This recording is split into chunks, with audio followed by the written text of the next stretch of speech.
Welcome to the Builders Coach Show. My name's Kurt Hegertroller. I'm the founder of Builders Coach, and I'm with my co-host today, Jess. Hi everyone, welcome back for episode 3 already. So let's just kick off. Kurt, I know you were in Brisbane last Friday for the development workshop. Fantastic. We had a great group of people in the room. And a incredible lineup of speakers.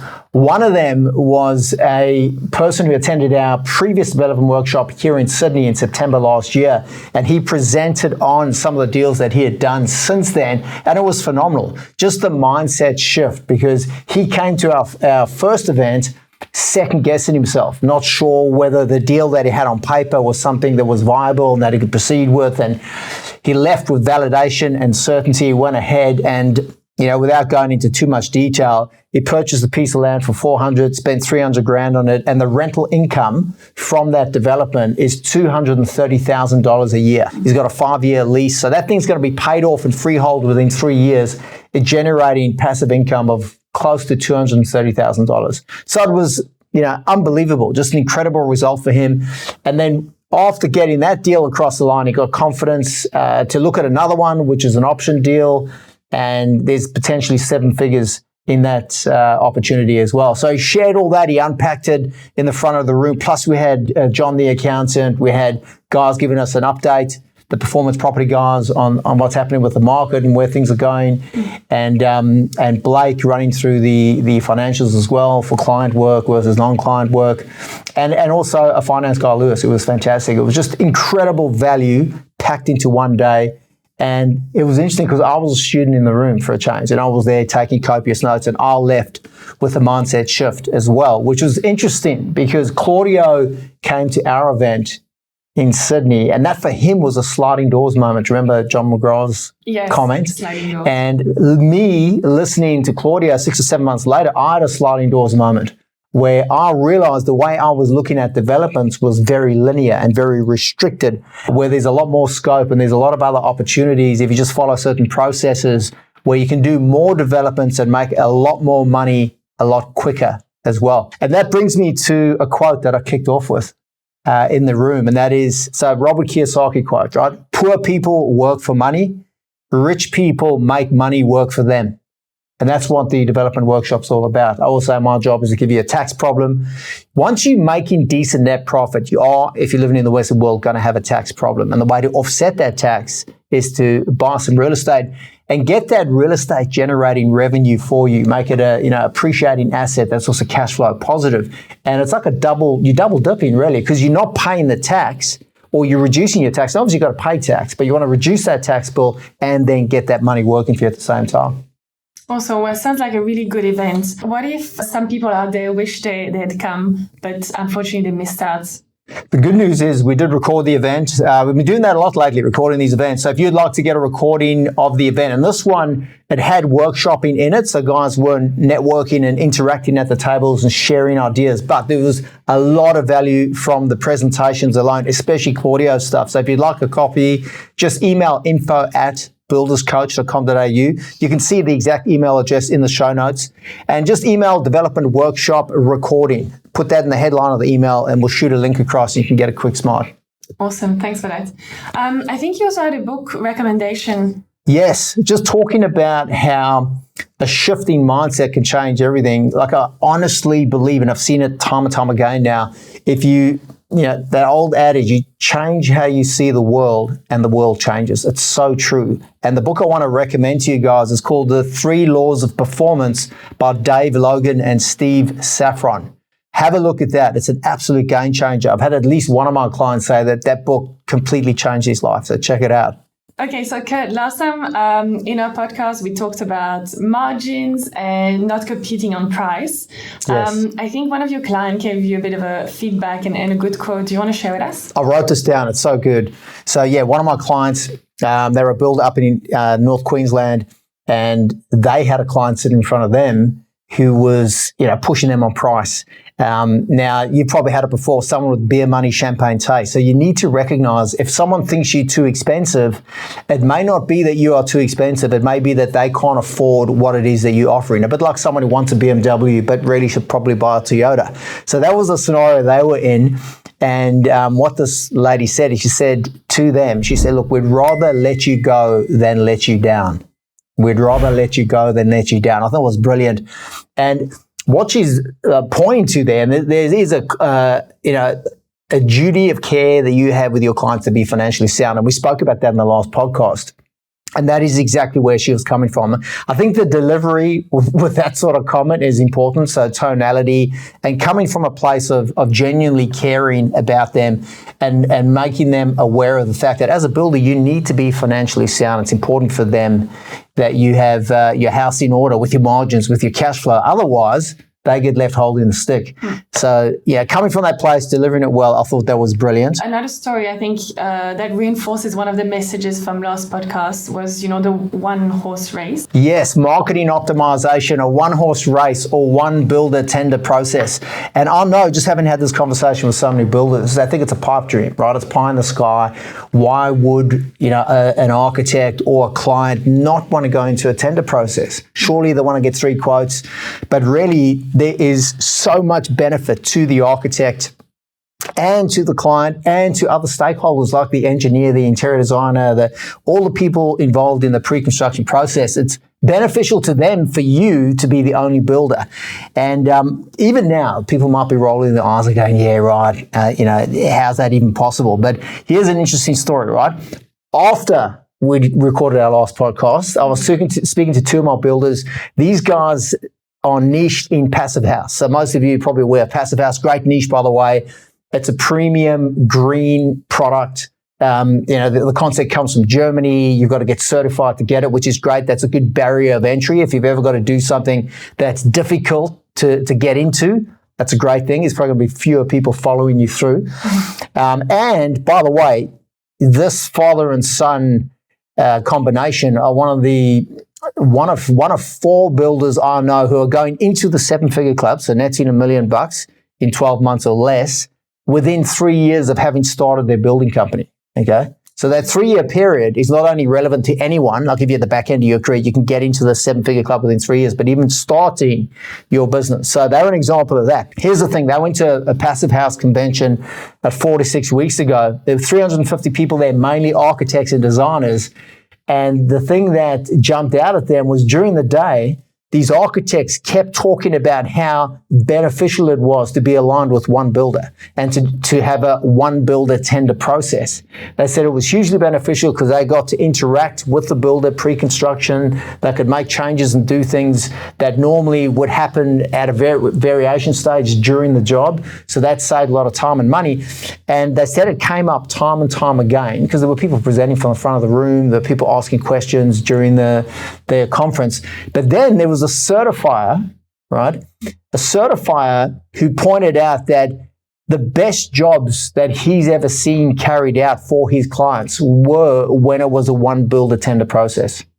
And the reason being, again, because you bring more people in early on pre-construction and they can make changes and do things that normally happen during the job, which results in delays and cost blowouts. And when these guys were telling me the story, it hit me like a ton of bricks because I had a job that I was doing at one of my properties once where the certifier had certified that the job was compliant. And then during the job, the certifier contacted us to say it was non-compliant. I was overseas in Japan at the time. I got the email and I was like, what are you talking about? What am I paying for? I just paid this guy to make sure it's compliant. Him and the engineer went through everything and said, yes, it's fine, and signed a document to say it's compliant. Then he's telling me it's non-compliant. So I was like, what the hell's going on? His response was, we do not work with angry people. And I was like, screw this guy. I called the architect and said, I want to fire him, get rid of him. And the architect was like, you can't get rid of him. So I had to go back to this guy saying, look, I'm so sorry for using that tonality with you. Please, will you continue to work with us? It was one of the toughest things I've done, but I could totally relate to the need to have someone deal with this pre-construction and deal with it well. So there's a great example of where all the stakeholders benefit from that one builder tender process or that one horse race, right? The client benefits, the certifier benefits, the builder obviously benefits. So guys, that is marketing optimization where you totally eliminate that tender process. Great, thanks. Let's talk a little bit about profit first, because it's a topic that comes up quite often. I think you also have a book recommendation around that. So I do. Before we jump into that, because that is such a powerful thing. One of the most powerful things I've learned about wealth creation is that profit first concept. But I just want everyone to know I got an email from one of my clients last week to let me know that he's going into the 7-figure club. He's on the cusp of breaking through, and I can't share his details for obvious reasons. Sadly, here in Australia, there's a thing called tall poppy syndrome, where if people share, that they're making a lot of money, they'll freaking get lynched. Like this guy will have to pack up and leave town. I do want to just shout out, I can tell you the general area. So he's up in Queensland, and you know who you are. Congratulations. Just shout out, all right, to our latest recipients. But I just want to let you know that the 7-figure club is a real thing. And people are going in, every week, every month, we have more and more people going in. We've got 80 to 100 in there now. Kurt, let's talk about profit first now. Okay, sure. One of the most powerful things I've learned about wealth creation, profit first, it's something that I get into on day one with every single one of my private clients.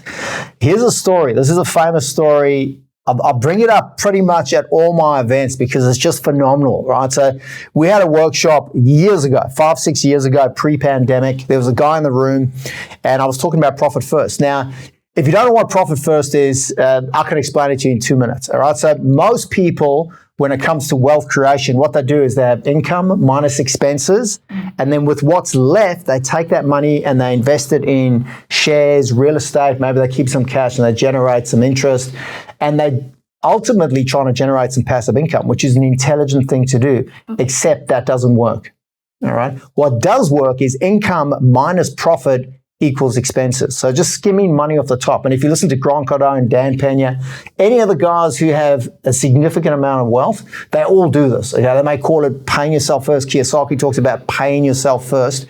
And if you aren't already doing this, hopefully you've already got a provisional tax account. So you've got to take money out with every progress payment that comes in to offset for any tax payments later. So what I'm going to recommend is you do that anyway, but beyond that, take another 2% and put it in a separate cash account. All right, and just allow it to accumulate. It's really important that you ideally set it up so that it's automated, so you don't see it going out, and you won't even miss it. And then secondly, this is very important, do not look at the account, all right? And guys, don't let your wife look at the account either, okay? Because we naturally spend the money in our heads, okay? The money will go. So do not look at it and just allow it to accumulate. And then every 3 months, have a look at it and then either increase the amounts that you're putting in or open up a separate account. So I'll do that with my clients. And obviously, when you're working with me, the purpose of the exercise is to optimize your profitability. So we're looking at making more money all the time. So as you're approaching that 7-figure club, you're just stacking cash at the front end. Now, here's a funny story. Funny, interesting, inspirational story, okay?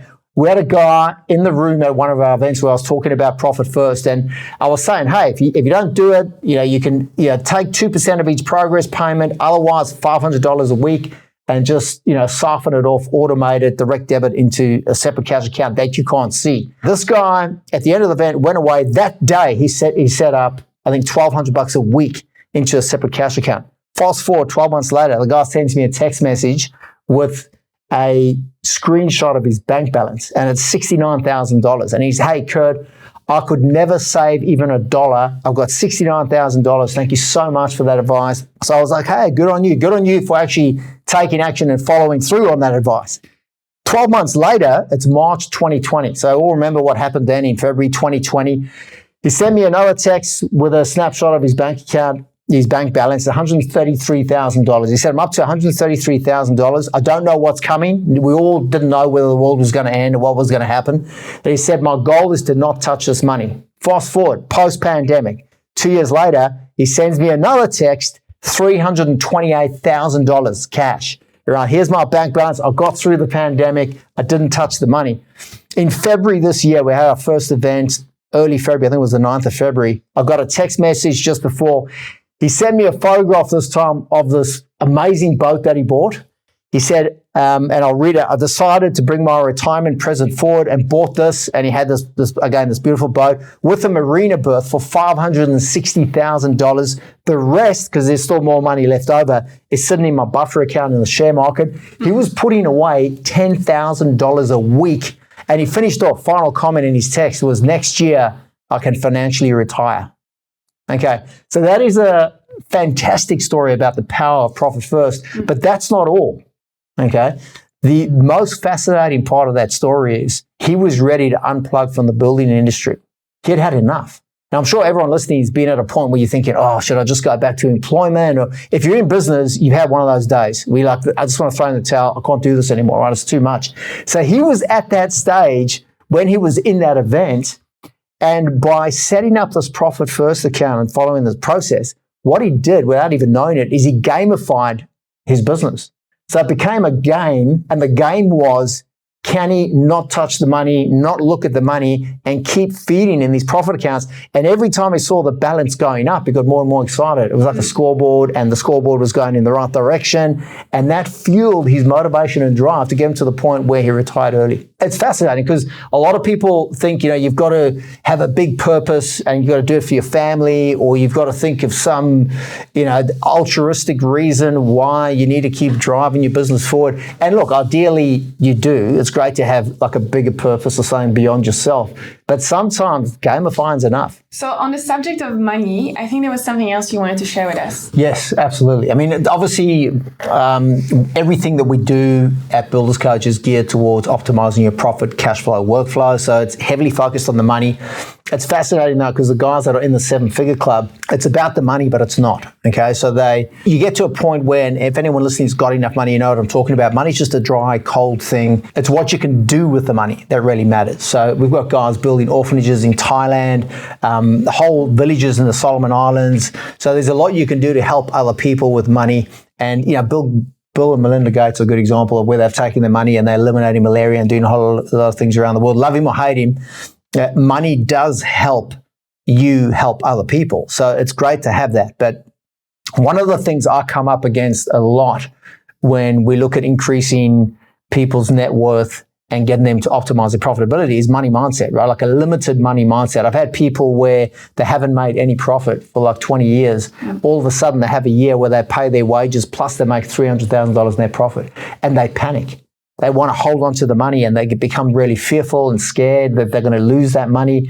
And I'm like, hey, calm down, guys. We're just getting started. It's $300K. Next year, your projections show you they're going to be, doing 500,000. And then after that, we'll be in the 7-figure club. So you're just getting started and you need to keep money flowing in your life. All right. Money's just energy. Keep it flowing. And if you keep it flowing, more comes in.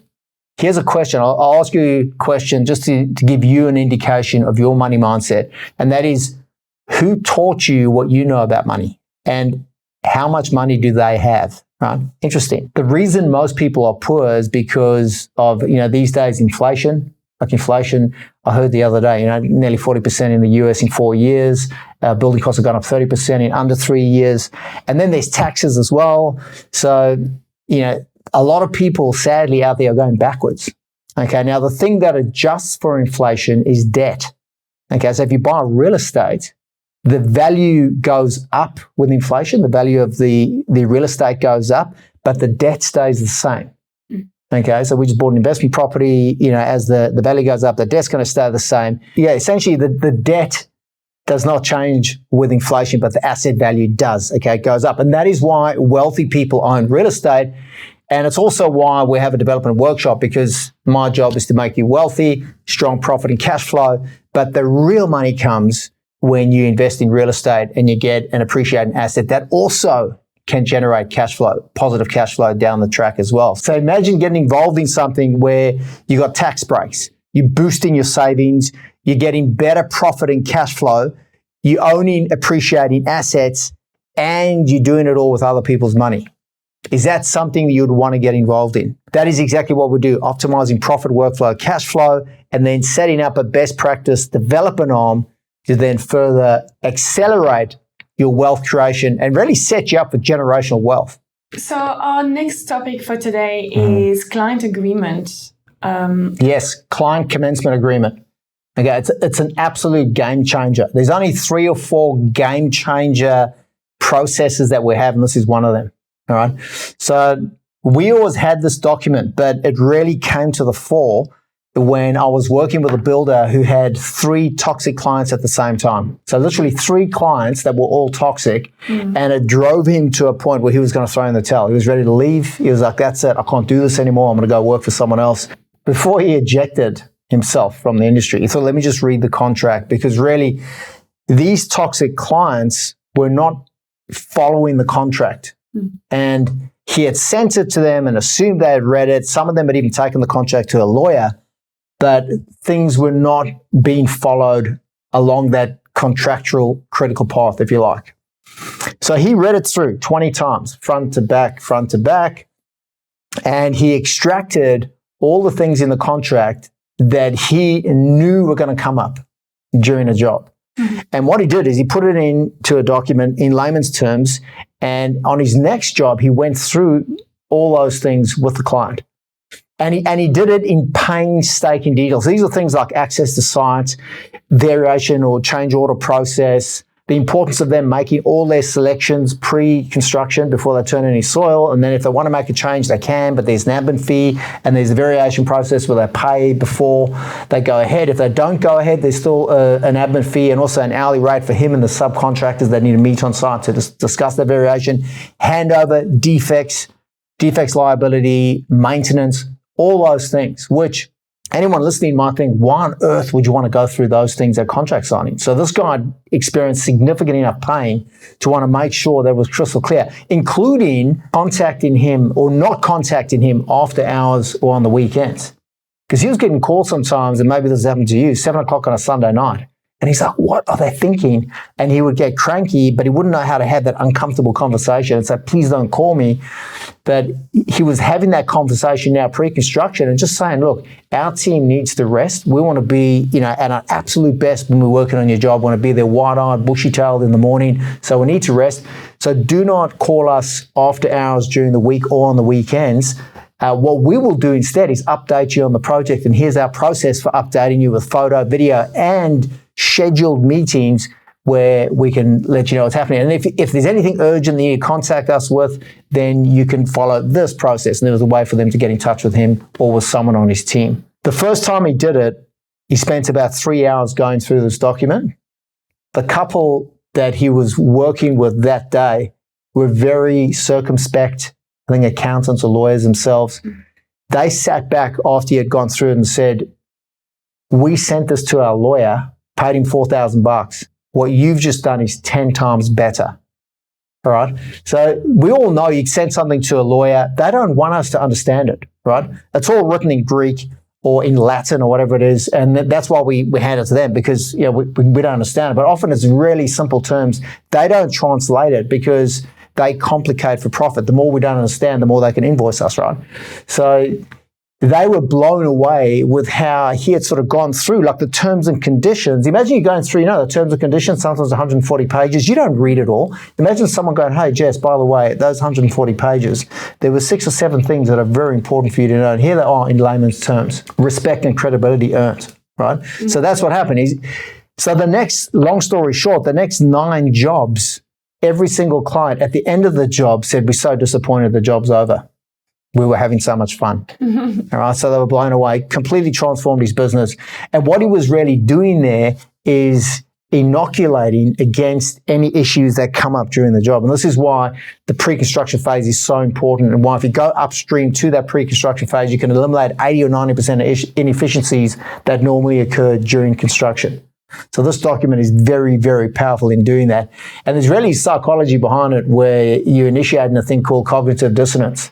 So our brains can't hold 2 opposing opinions at the same time. So when you lock in something around, say, access to site, some people just turn up to site unannounced, and that's dangerous. Like if the site's, they're halfway through a build, there's stories of people going to site, falling, breaking their back, and they spend 12 months in hospital. You can literally share a story like that with the clients. Plus, the builder can lose their license, the OH&S and everything else. So it's important for them to understand that. And if that's in the contract, they're probably not going to read it. And if they do read it, they're probably not going to understand it because it's written in Latin or Greek. And if they do, they might forget anyway.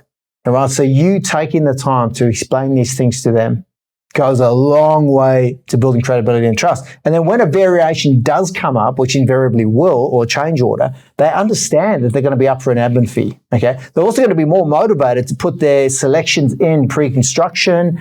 But again, if there is a change that needs to be made, they understand what's coming, and they're not going to get pissed off. So incredibly powerful. Can't recommend it enough. If anyone listening, if you would like a copy of the client commencement agreement, that's what this is, just email us direct info@builderscoach.com.au. Again, email address is in the show notes, so you can grab it there. Kurt, we got a couple of questions, so I think we've got time maybe just for two. The first question that came through was about teams and finding people. So I think a lot of people right now are struggling to find the right people, the good people for their jobs, and also retaining them and making sure that there's a good team culture. Team culture, that's right. Absolutely. So do you have any recommendation there, or maybe something you can share with us? Absolutely. Look, first and foremost, you get the team you deserve.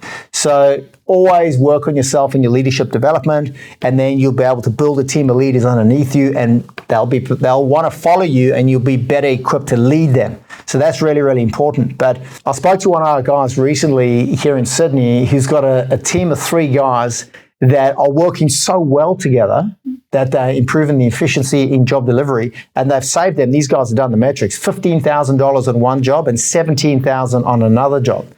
So I was intrigued. I was like, tell me more. Like, what's the team dynamic like? So there's 3 guys. There's one young leading hand, and he's very motivated. He's got great leadership skills. Then there's an older guy who's a really good carpenter, but he has no desire to lead. So he's happy to just follow this younger guy who's driven. And then there's a younger apprentice who's in on the team. And then the 3 of them every day, their mission is to see how much they can do and how well they can do it. Now, it's important to recognize this happened organically. This wasn't coming down from the top. These guys just love what they do. They're motivated. And that young leader is obviously playing a role in it, but they just work well together, and they are paying big dividends. So we're trying to figure out, like, what's the elixir? What's the recipe, and how do we replicate that? But I'll tell you a story when it comes to recruitment and finding people like that. Because if you've got a unicorn on your team, someone who's exceptional, they've got good values, maybe it was the school they went to, their upbringing, usually it's good parenting, a good upbringing, bring someone out into the world who's got strong work ethic, good moral compass. So how would you recruit someone like that? Well, there's a couple down in Adelaide, and what they did is they had a guy, I think his name was Jason, was called Jason for benefit of the story, and they basically put an ad up on their Facebook page saying, are you our next Jason? And then they had a photo of him, and they described what it was like, his work ethic, his honesty, his commitment to the team and the culture and everything else. And that was brilliant, because that is exactly what you want to do when you're recruiting. You want to describe the person, the type of person that you're recruiting in as much detail as possible, because when someone who aligns with that reads it, they'll go, hey, that's me. And then they'll respond. So there's a great recruitment tactic right there. Awesome. Everyone find your Jason. Yes, go find your Jason. We have one more question, and I think that's a question that comes up quite a bit from your clients also, but what would be a typical marketing spend for a builder? Yes, I'll get asked this all the time. How much do your builders spend on marketing? So at our closed door boardroom meeting with our 7-Figure Club builders recently, we went around the room and we asked them, how much are you spending on marketing? And the average spend in a 12-month period was $70,000. The highest was $230,000. Now, that might sound like a lot, but it's really important to recognize that spend is based on ROI, or return on investment. So they test and measure, and that is exactly what you should do with your marketing. Test and measure. And once you do that well, you essentially buy money at a discount. So you understand if you're spending 10 grand, you're going to make 50 grand. It's important to understand your market and have a clear market to message match, and then know exactly how to communicate and get the return on investment that you want.